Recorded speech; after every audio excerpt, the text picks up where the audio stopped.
శ్రీమాత్రే నమ. జయ గురు దత్తాత్రేయ నమ.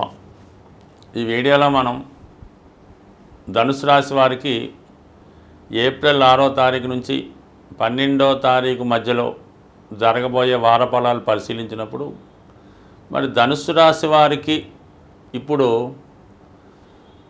గురుగ్రహం 6వ స్థానంలో సంచరించడం జరుగుతుంది. అంటే ఇంకా కొద్ది రోజుల పాటు సంచరిస్తూ ఉంటాడు.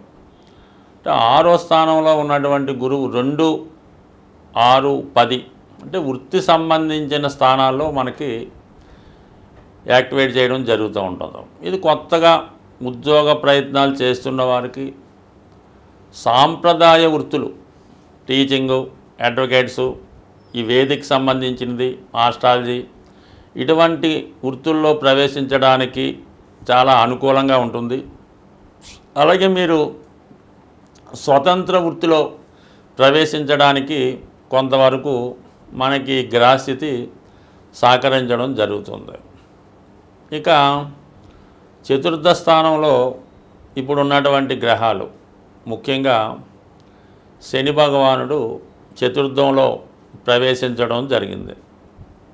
ధనుసు రాశి వారికి చతుర్థ స్థానంలో మీనరాశిలోకి ప్రవేశించాడు. అంటే మీనరాశికి కూడా గురువు అధిపతి, ధనుసు రాశికి కూడా గురువు అధిపతి. అంటే ఇప్పుడు ఈ విధంగా ఉందంటే మరి 4వ స్థానంలోకి ప్రవేశించినటువంటి శని ధనుసు రాశిలో ఉంటే ఎటువంటి ఫలితం ఇవ్వడం జరుగుతుందో అటువంటి ఫలితం ఇవ్వడం జరుగుతుంది. అంటే మీకు జన్మశని ప్రభావం కనబడుతూ ఉంటుంది. అంటే ఏంటి దీనివల్ల? పోస్ట్పోన్ మెంటాలిటీ, బద్ధకం పెరగడం, తర్వాత చేద్దాం అనుకోవడం, ప్రతిదానికి ఇసుక్కోవడం, ఎవరన్నా వస్తే వాళ్ళ దగ్గర హుందాగా ప్రవర్తించి వాళ్ళకి బయటికి పంపే ప్రయత్నం చేయడం, తనను తాను గొప్పగా ఊహించుకోవడం, చాలా బిజీగా ఉన్నట్టు ఊహించుకోవడం జరుగుతుంటుంది. సో అది ప్రభావం చూపుతూ ఉంటుంది. ఏమవుతుందంటే మామూలు శని భగవానుడే కదా, ఈ ధనుసు రాశి వారికి ఏముంది, ధనాధిపతే కదా, ధనాధిపతి 4లోకి వస్తే ధనాన్ని ఇస్తాడు అనుకోవడం ఒక వరకు కరెక్టే. కానీ శని కారకత్వాలు చూసినప్పుడు వ్యయాధిపతిగా, అష్టమాధిపతిగా తన ప్రభావం చూపుతాడు. అంటే శని ఎక్కడుంటే అష్టమాధిపతి అక్కడ ఉంటే ఆ ఫలితం వస్తుంది, వ్యయాధిపతి ఉన్నట్టు ఫలితం వస్తుంది. ఇప్పుడు ఏమైంది, మీకు వ్యయాధిపతిగా, అష్టమాధిపతిగా 4వ స్థానంలో ఉన్నాడు. దాన్ని బట్టి కంపల్సరిగా మీరు ఉన్న స్థానాన్ని వదలవలసిందే. అది మీ సొంత ఇల్లు అయినా, సొంత ఊరైనా, సొంత దేశమైనా మీరు ఆ ప్రాంతాన్ని విడిచిపెట్టి వేరే ప్రాంతానికి వెళ్ళవలసి ఉంటుంది. అంటే ఉన్న స్థిరాస్తి ఏమైనా ఉంటే అమ్మి వేరే చోటికి మైగ్రేట్ అవ్వచ్చు. మొత్తం మీద మీకు అర్థమై ఉంటుంది అనుకుంటాను. ప్లేస్ ఆఫ్ చేంజ్ ఉంటుంది. సొంత ప్రాంతంలో మనశ్శాంతి ఉండదు. ఇక మీరు ఇప్పుడున్న ప్రాంతంలో ఎంతకాలం ఉన్నా సరే ఏదో ఒక హెడేకు, ఏదో ఒక ప్రాబ్లం, ఏదో ఒక చిరాకు రావడం జరుగుతూ ఉంటుంది. స్థాన మార్పుకి ప్రయత్నం చేయండి. ఇక చతుర్థంలో ఉన్న గ్రహాలు ఆటోమేటిక్గా దశమాన్ని చూస్తుంటాయి. దశమాన్ని ఈ గ్రహాలు ఏంటి, అష్టమాధిపతి, వ్యయాధిపతి చూసినప్పుడు ఏమవుతుంది, ఆటోమేటిక్గా ఉద్యోగంలో ఇబ్బంది కలగడం జరుగుతుంది. ఉద్యోగంలో మార్పులు రావచ్చు, ఉద్యోగంలో ఇబ్బందులు రావచ్చు, ఉద్యోగం పోవచ్చు, కొత్త ఉద్యోగం రావచ్చు. అందుకనే మనం ముందుగా ఈ గురువుని చెప్పడం జరిగింది. కాబట్టి మీరు ఏదైనా టెంపరీ ఉద్యోగం లాంటివి ఉంటే కొత్త ఉద్యోగ ప్రయత్నాలు చేసుకుంటే ఉత్తమంగా ఉంటుంది.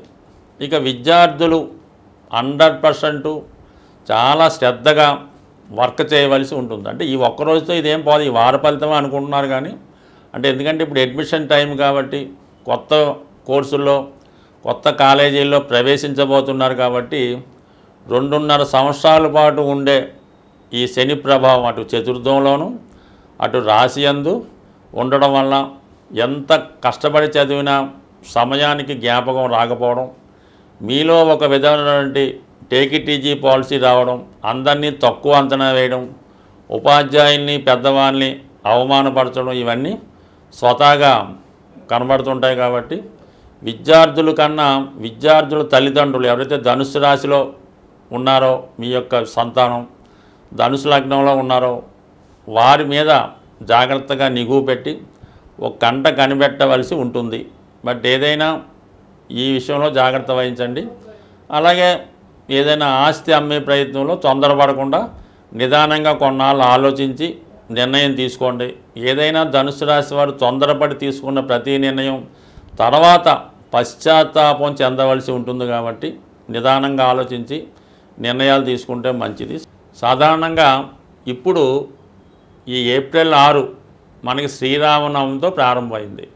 ఏప్రిల్ 12 పౌర్ణమితో ఎండ్ అవుతుంది. అంటే శ్రీరామనవమి 2 కార్యక్రమాలకి మన ద్వాదశ రాశుల వారికి అనుకూలత ఉంటుంది. ఎవరైతే ఈ శ్రీరామనవమి అది కళ్యాణం జరుగుతుంది, ఫర్ ది సేమ్ టైం పట్టాభిషేకం కూడా చేస్తారు. దానివల్ల ఏమైందంటే నిరుద్యోగులు ఉద్యోగం కొరకు ఎదురు చూస్తున్న వారికి ఈ శ్రీరామ కళ్యాణ కార్యక్రమంలో పాల్గొంటే కంపల్సరిగా ఉద్యోగం లభిస్తుంది. అది ఎంతదైనా వాళ్ళ అర్హతను బట్టి లభిస్తుంది. ఇంకోటి ఏంటంటే కళ్యాణం కావాల్సినటువంటి అబ్బాయిలకు కానీ అమ్మాయిలకు కానీ ఆ శ్రీరామనవమి అంటే మీరు భద్రాచలంలోనే కాదు, ఎక్కడ ఏ పందిరిలో ఏ దేవస్థానంలో కళ్యాణం చేస్తున్నా అందులో పాల్గొని ఆ తలంబ్రాలు మీ తల మీద పడేలా చూసుకోండి. లేదంటే కొన్ని తలంబ్రాలు సేకరించి ఇంటికి వచ్చిన తర్వాత ఎవరికైతే పెళ్ళి కావలసి ఉందో వాళ్ళు తల మీద కొన్ని తలంబ్రాలు జల్లడం వల్ల నమ్మకంగా 100% వివాహం జరుగుతుంది, అటు ఉద్యోగం కూడా లభిస్తుంది. అందుకనే ఏదైనా ఒక శుభకార్యం పెళ్ళి దేవుడు కళ్యాణం తర్వాత చేయడానికి సుమారుగా ఒక 6 నెలలు బట్టి ఎదురు చూస్తుంటారు. మరి చాలా హ్యాపీగా ఈ వారం ఏర్పడినటువంటి శ్రీరామనవమి చాలా వీళ్ళిద్దరికీ కూడా చాలా అంటే నిరుద్యోగులకి వివాహం కావాల్సిన వారికి అనుకూలంగా ఉంది. ఇక తర్వాత ఏంటంటే ఏప్రిల్ 12 పౌర్ణమి. అంటే ఈ చైత్ర మాసంలో వచ్చినటువంటి పౌర్ణమి చాలా అమ్మవారికి చాలా ఇష్టమైనది కాబట్టి ఎవరైతే చాలా ఆర్థిక ఇబ్బందులు పడుతున్నారో వారు ఈ పౌర్ణమి రోజు అంటే మీ కుటుంబంలో అందరూ సమిష్టిగా ఒక మాట మీద నిలబడి పాయసం తయారు చేయించాలన్నమాట. చక్కగా కొత్త బియ్యంతో మరి పాలతో పాయసం తయారు చేసి అది దేవాలయం దగ్గర ఉన్నటువంటి భక్తులు కావచ్చు, లేదంటే మీ గృహంలో ఉన్నటువంటి భక్తులు కావచ్చు, మీ బంధువులకు కావచ్చు, కంపల్సరీగా పాయసాన్ని చక్కగా వాళ్ళు కడుపు నిండా తినేలాగా పెట్టడం చేయండి. అదే రోజు సాయంకాలం అప్పటిదాకా నియమంగా ఉండి ఈ లలిత సహస్రనామాన్ని పారాయణ చేస్తూ చంద్రబింబంలో అమ్మవారిని ఊహించుకొని మీరు చదవాలన్నమాట. విన్నా పర్లేదు, జాగ్రత్తగా కంపల్సరీగా ఈ 2 చేసి చూడండి.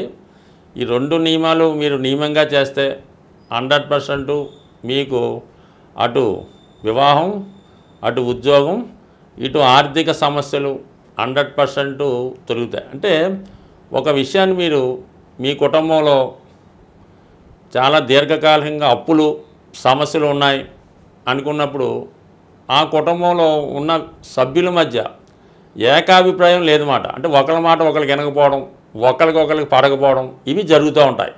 ముఖ్యంగా భార్య భర్తని ద్వేషించడం ఇలాంటి కార్యక్రమాలు జరుగుతుంటేనే ఆ గృహంలో శుభకార్యాలు వాయిదా పడుతుంటాయి. అలాగే రుణాలు పెరుగుతూ ఉంటాయి అన్నమాట. సో అందువల్ల ఏంటంటే ముఖ్యంగా పిల్లలు అంటే పిల్లలంటే ఏముంది 30 సంవత్సరాలు దాటినా కూడా పెళ్ళిళ్ళు కాకుండా ఉద్యోగాలు లేకుండా ఉన్నవాళ్ళు వీళ్ళు ఎక్కువగా తల్లిదండ్రులను విమర్శిస్తూ ఉంటారన్నమాట. మాకేం చేయలేదు, మమ్మల్ని చూడలేదు, ఏదో విధంగా ఇబ్బంది పెడుతూ అవహేళనగా మాట్లాడుతూ ఇతరుల దగ్గర చిన్నబుస్తూ ఉంటారు. ఇది చాలా పొరపాటు అయినట్టు. మీ ఫాదరు మీ తండ్రి వాళ్ళు ఎటువంటి వారైనా అవ్వచ్చు, వాళ్ళని గౌరవించి వారి మాట వినడం ద్వారా మీరు ఏదైనా పని చేసినప్పుడు వాడితో చెప్పి చేయడం వల్ల కంపల్సరీగా మీ యొక్క జాతకంలో సూర్యుడు యాక్టివేట్ అవుతాడు, చంద్రుడు యాక్టివేట్ అవుతాడు. దీనివల్ల మీకు ప్రభుత్వ ఉద్యోగాలు లాంటివి రావడం, పెళ్ళిళ్ళు జరుగుతుంటాయి. సో ఏదైనా ఒక సమిష్టి నిర్ణయం అందరూ కలిసి ఉండడం ఇది కంపల్సరీగా చేసుకుంటే మీ కుటుంబంలో ఏ సమస్య అయినా కూడా 100% సాల్వ్ అవుతుంది. స్వస్తి.